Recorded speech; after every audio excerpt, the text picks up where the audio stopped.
When you were 8 years old, a single summer felt like it lasted forever. The school year stretched out in front of you like an open field. A car ride to your grandparents' house felt like crossing a continent.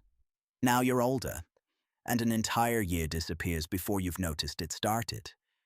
You blink, and it's December again. Most people assume the answer is obvious. Time speeds up as you get older. But that's not quite right. Time hasn't changed at all. A year is still 365 days. The clock on your wall has never once sped up. What's changed is happening inside your head, and the real reason is stranger than you'd expect. Because your life isn't accelerating. Your brain is just quietly recording less and less of it. The first explanation is the one almost everyone reaches for. In 1877, a French philosopher named Paul Janet proposed something called the proportional theory of time. The idea is simple. Each year of your life is measured against the total amount you've already lived. When you're 5, a single year is 1/5 of everything you've ever experienced, 20% of your entire existence.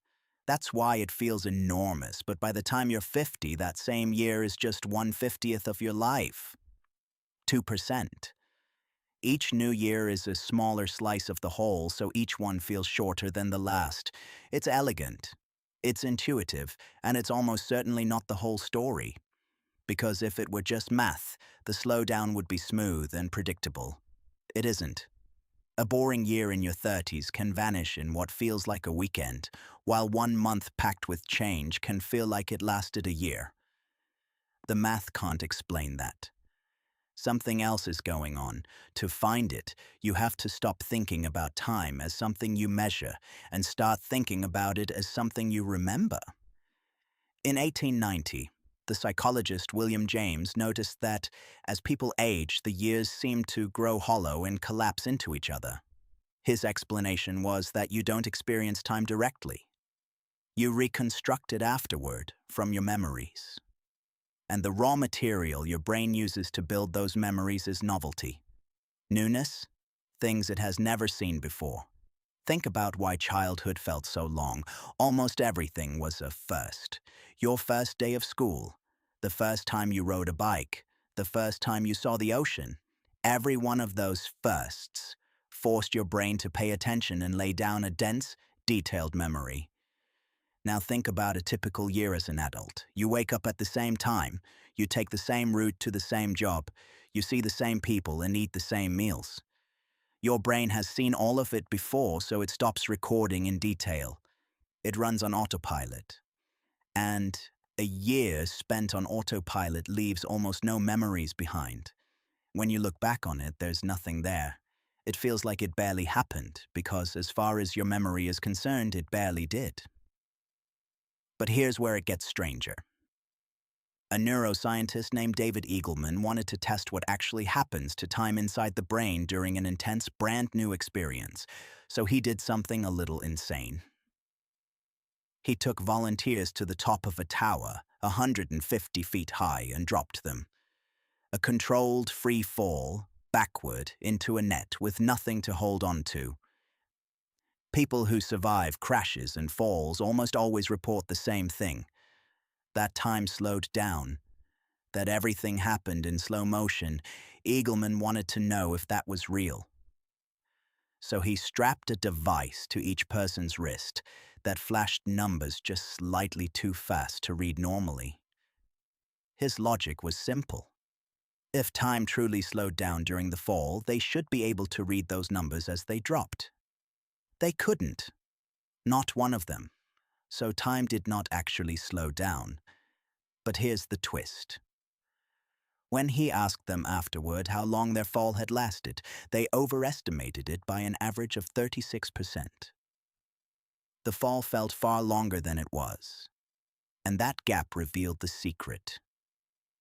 During the terrifying, brand new experience, their brains laid down an unusually dense layer of memory.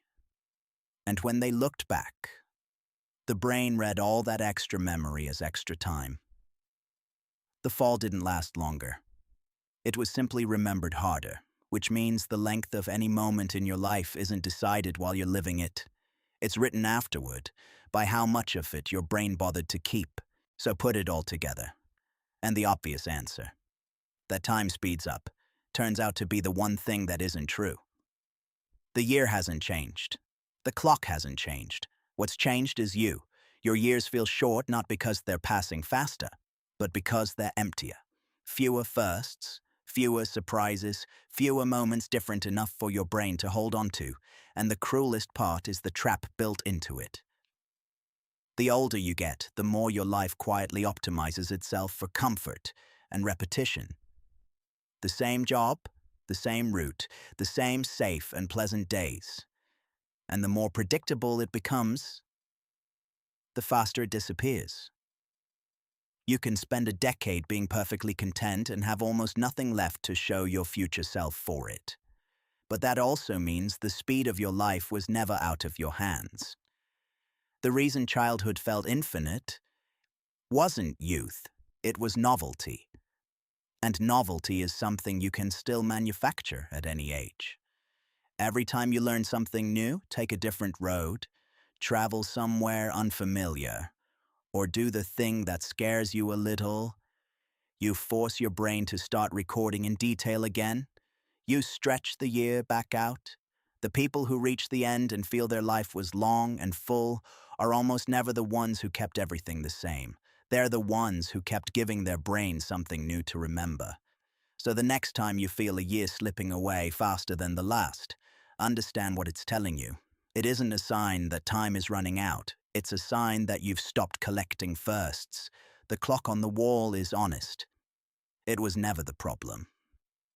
The only clock that decides how much of your life you'll actually remember living is the one inside your head.